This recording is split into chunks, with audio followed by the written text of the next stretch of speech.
Today I decided to load up No Man's Sky. I played the game for about 45 minutes a year ago, and I really didn't think about the game very much after that point. But I've heard a lot of good about it, and every once in a while I see some sort of a YouTube video that's shouting praises to the game. And so for whatever reason, I decided I would start over again and give the game another try today. And initially, when you start playing the game, it's kind of confusing to figure out exactly what to do. And I still feel a little bit confused about how to play the game. But as a practically infinite open world space sandbox, I'm starting to get the general idea of how to fly my ship around and how to craft various materials, and it's starting to make a bit more sense, and I can see why people like it so much.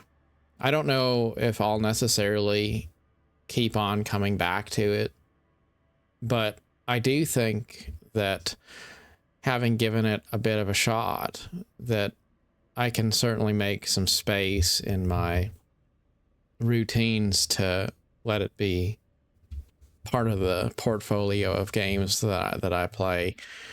And there is certainly something really potentially peaceful about just being alone in a really vast, infinite universe, knowing that there's other people out there doing their own exploration, and knowing that you could really kind of go anywhere. Like every light in the sky is some sort of a planet or star system somewhere that you could probably actually visit or go to. And there is something to be said for games like this being, you know, a universe across, but only a puddle deep. Like, they can be really cool, and yet it can also feel surprisingly empty because there's not really that much that's unique or original, right? Like, you could go to a million different planets, but are they really going to be unique, right? And I think that's where the promise of really engaging space games can wind up sometimes falling a little bit flat when you realize that it can get quite samey after a while. In any case, I did, after several hours of gameplay, get around to making sort of a little base on this planet, and there's a derelict ship there which looks kind of cool, and maybe if I'm lucky I might be able to remodel that ship and make it my own. I made a character that's kind of this funny looking little guy here, and I thought, you know, you can't really make your character look exactly like a person. Like, I guess you can be like a normal person, but then you have to wear the space suit all the time with the helmet. So I thought, I wonder if I really just played around with it and make a weird looking little guy and make him look a little bit rodent-y or something. So I thought that would be kind of cute. So that's what I did. Anyways, I guess it's like about as close as you can get in No Man's Sky to a space raccoon, something of that nature. In any case, it's a game that's a lot about just running around and collecting resources and crafting and gathering, and then just a little bit at a time building your space bases and your little, you know, carving out your little piece of the of the galaxy. And maybe there's something beautiful to be found in all of that. But you know what really was on my mind as I was playing this game was that there's something really familiar about No Man's Sky. And what it is familiar is that it's a lot like living in Montana for a while. You know, you go out and you look at the sky. Maybe you go somewhere and you appreciate looking at the hills. And I was out earlier today looking at the mountains and looking off at all these pretty vistas of, you know, places just around here, because I'm going to leave the area. And so I want to kind of commit a lot of those things to memory. But what occurred to me is that I guess it's easy to feel like there's something really beautiful about a place, and then you can also feel like it's really empty all at the same time. You know, like every hill looks kind of like every other hill, and it's not very stimulating after a while, you know, because it's so repetitive and it can feel isolating. And I kind of was thinking about how maybe we gravitate to these spaces in between. Liminal space, I think they call it. Spaces where there just really isn't anything. And maybe it's a way of coping. Like I'll always remember this Steam review of a guy who was talking about how he sank a lot of hours into playing Elite Dangerous because his wife had left, and that was kind of how he coped, right? And I thought that kind of resonates, because sometimes in life you really just, you want to be alone, you know? You want to be alone with your thoughts, because maybe it helps you to internalize some of the different things that are on your mind. Maybe it's a way to collect your thoughts. Maybe it's just in life sometimes we feel alone, but we're surrounded by people all the time and stuff that's supposed to make us stay busy. And that's the part of life that feels kind of fake and disingenuous, when you feel like you're alone. But then you're also surrounded by things which are supposed to make you feel like you're not alone. And so it's worse, I guess, to be alone in a crowd, right, than it is to be alone just with your own thoughts by yourself. Because if you're alone by yourself, at least you can say, well, it's justified. But if you're alone in a crowd, then you feel like you don't have a right to be lonely. It's kind of like if somebody makes a lot of money, but they don't feel fulfilled in life, they feel like, you know, they should feel fulfilled in life. Like they have all of the material reasons for being fulfilled right there.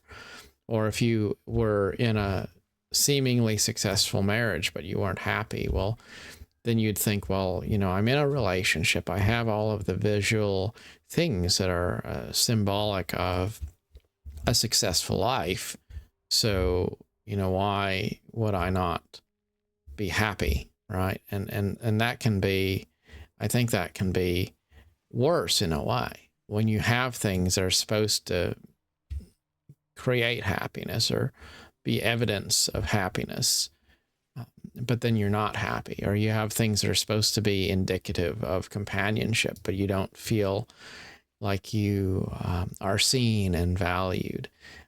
So sometimes when you are in a position where you feel like you're maybe surrounded by things that are symbolically fulfilling, but you don't really feel fulfilled by them, then it's in a way refreshing to just be alone, to be able to have no pretenses about what you are and are not, to be able to just look up at the night sky and feel small, to be alone and to just, I guess, mire yourself in that lonely feeling and embrace it, and don't try to pretend it's not there. Just let yourself be lost in space for a while. It goes back to that notion of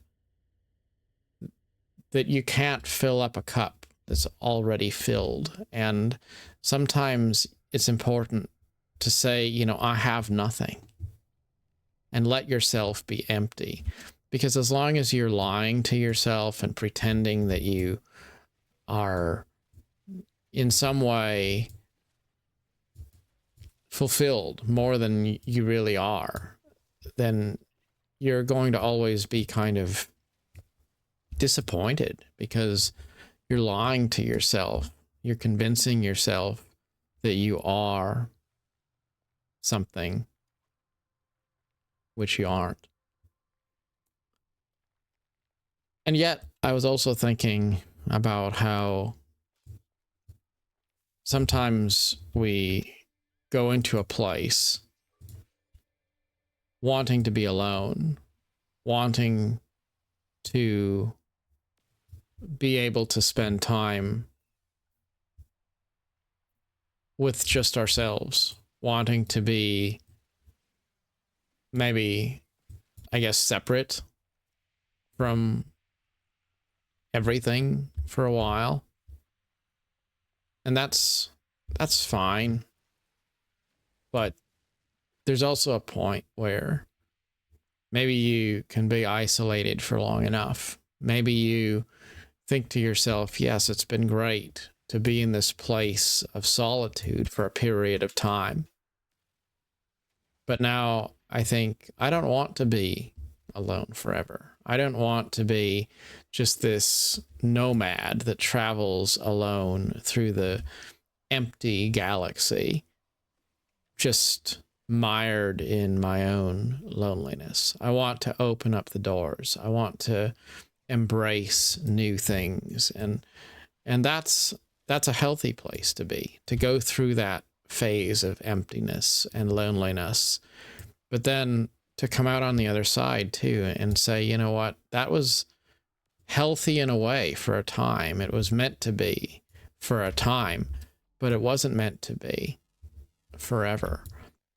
And I think it's important to come out on the other side sometimes, and maybe you spend time alone meditating and thinking about your life and figuring out, like, where do you want to go, and just taking a break from all of the people and all the craziness and all of the hardship, and maybe taking a break from relationships if you've been hurt, and maybe taking a break from social obligations if you've been in situations which are socially exhausting, and maybe taking a step back from the high pressure job if you've been in a situation where maybe you had a job that was not respectful of your time and your boundaries and your health and things like that. But then also coming back from it and saying, you know what, I want to take a step back sometimes. I want to make sure that I'm taking time for myself. I want to be that lone solo explorer out in the great wilderness of nothingness for a while, whether that's a video game that you are playing solo, or maybe it's maybe it's something more like a 5 years spent living in the comparatively isolated country of Montana, right?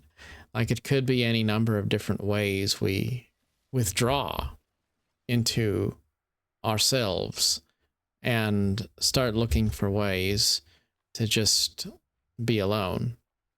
It's just being alone isn't supposed to be forever. And the truth is that we do need each other. And I think that's an important thing to remember too. You know, like when you think about it, I mean, I've been talking to people, right, about leaving my job and going to start over. And I think what's crazy is, you know, I have people say, you're so lucky, you know.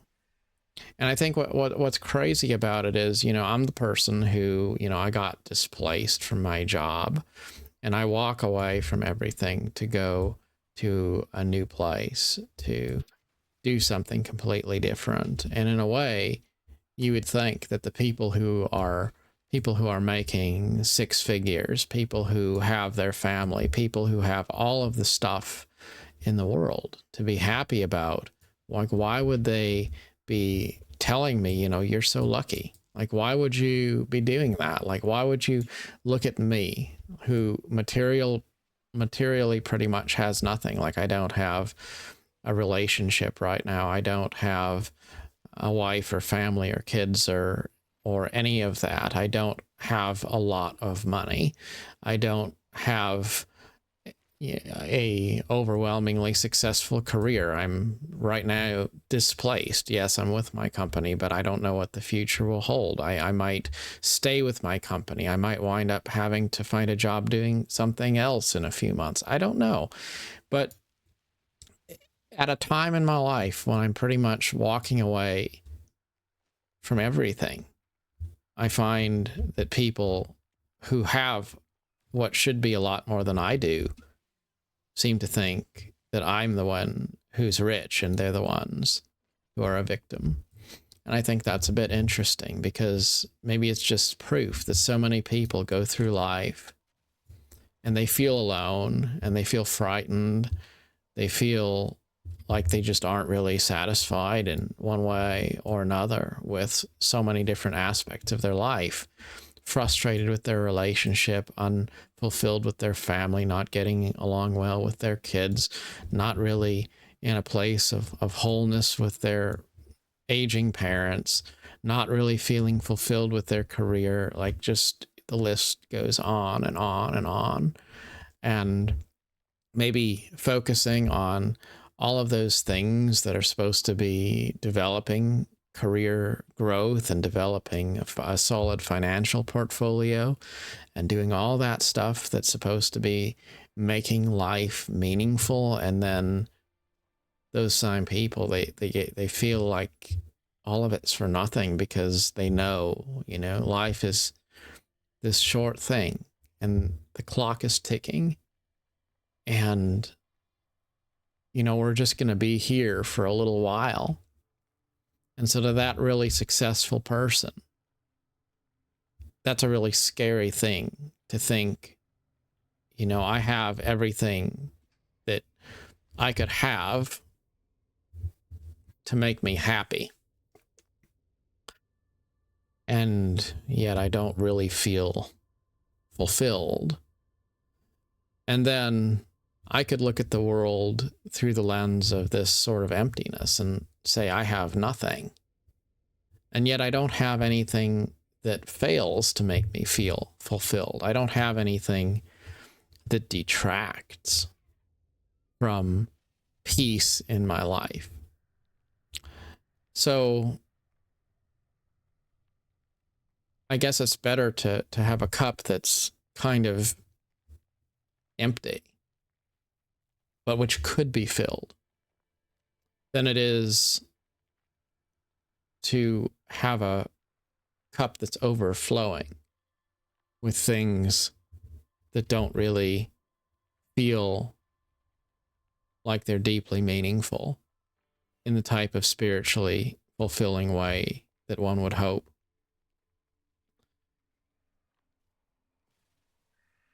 But if you do find yourself, I guess, self-isolating, I think it's also important to, you know, after a while, come out, you know, kind of like the space game that you can play and you can enjoy it and you can say it's a beautiful experience, but then at some point it's nice to maybe log into that MMO that has a vibrant community of people chatting and bantering, like all of those things, that make you feel like you're not alone, like finding a way to share the experience with other people. Like those are the kinds of things that really matter. It's not just being out there exploring an empty universe trying to hide from everybody. At some point you've got to connect.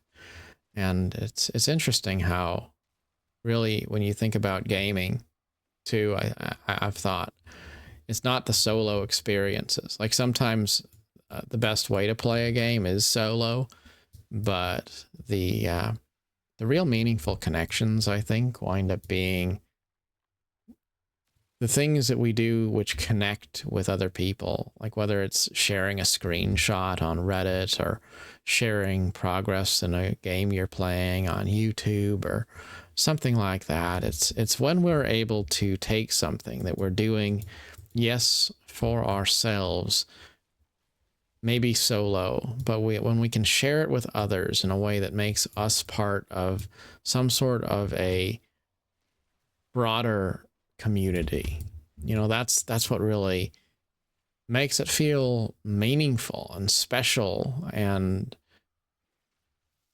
like so much more than just a game.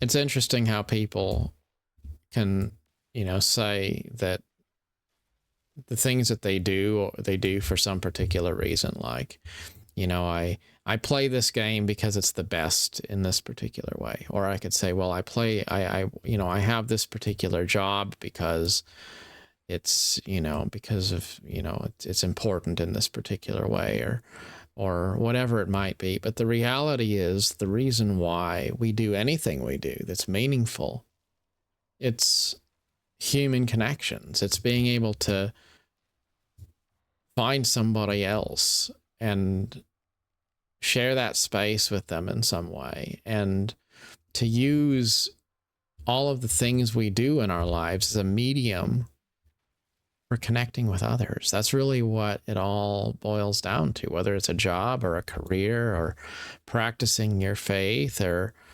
or engaging in your social life or your hobbies or really anything. It's the connections we make with others, directly or indirectly, which really matter.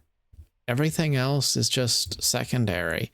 And too often we identify ourselves on a basis of the things instead of understanding that it's not the things that matter. It's the people doing the things that matters.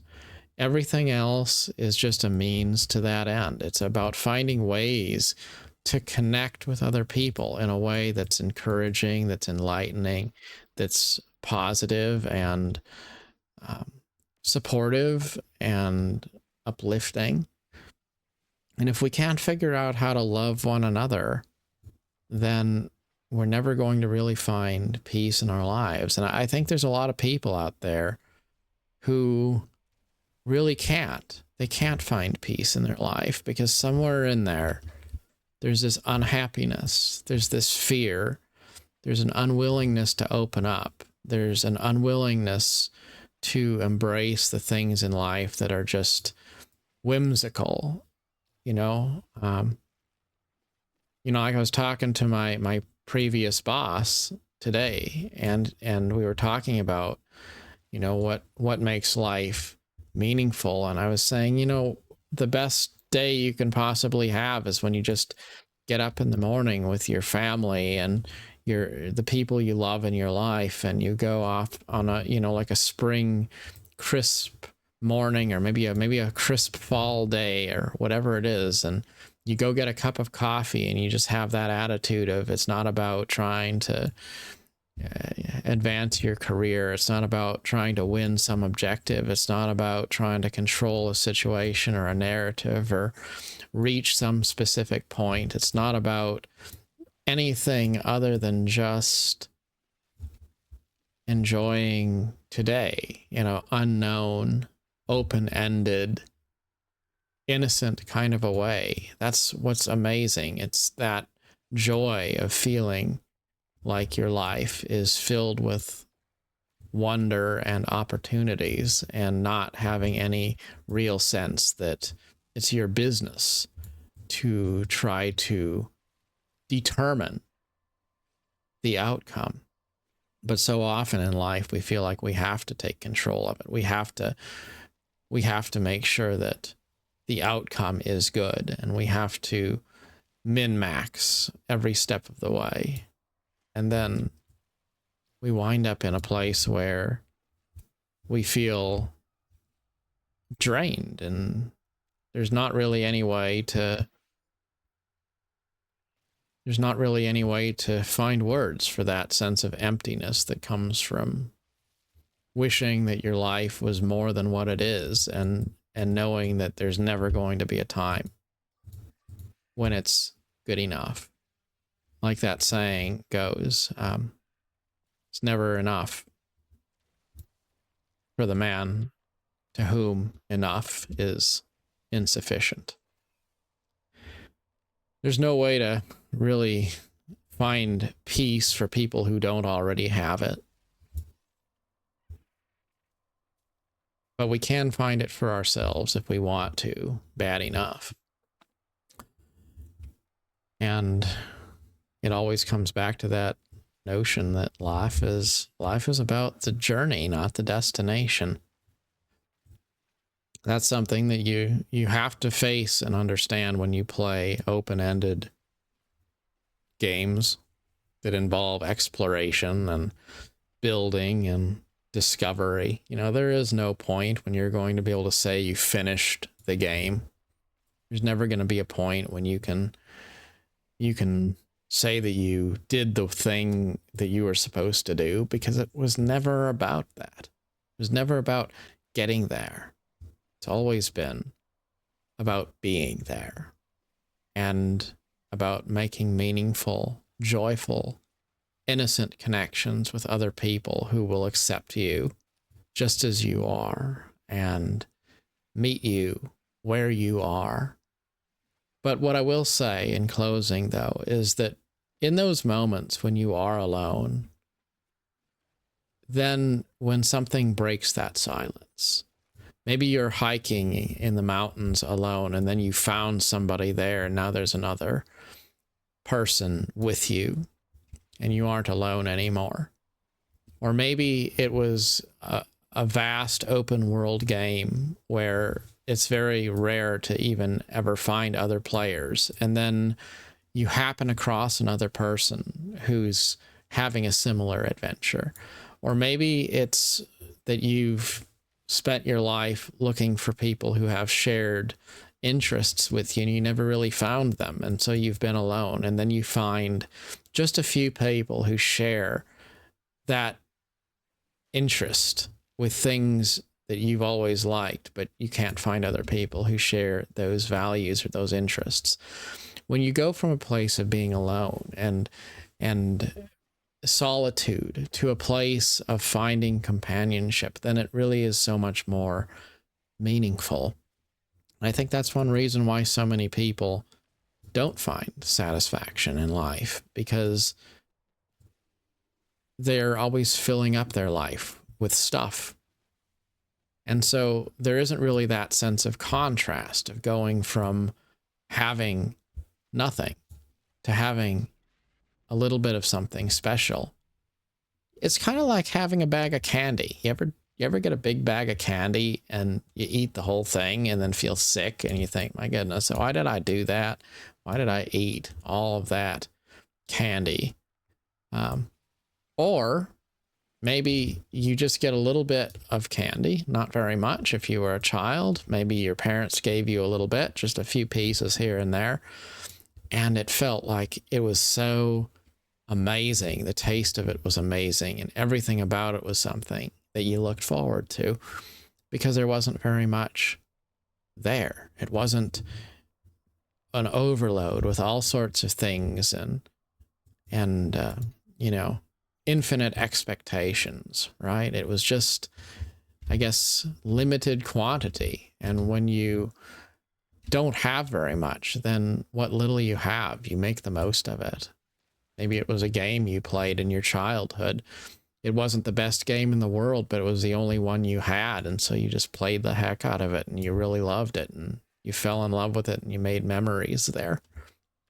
Or you didn't have any friends in real life, so you went online and you made friends on a, you know, a game multiplayer lobby or something like that, and they were amazing friends in a way because they were the only ones you had, you know, like that kind of stuff.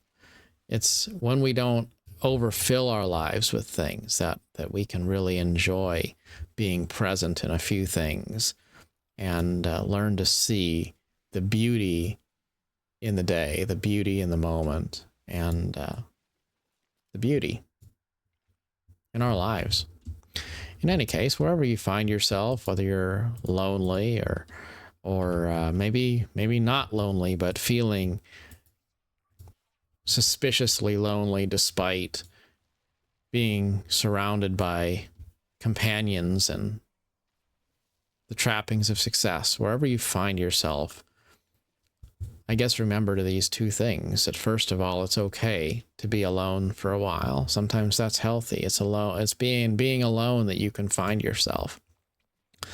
And then the other part is don't stay alone forever, because there's a point when it's a great idea to step out of the echo chamber, to step out of those empty, desolate places and to find new connections, because it's when we contrast solitude with love and companionship that we can produce the best experiences of life. To go from the solitude of finding yourself to the fulfillment of finding others who will make you seen and valued.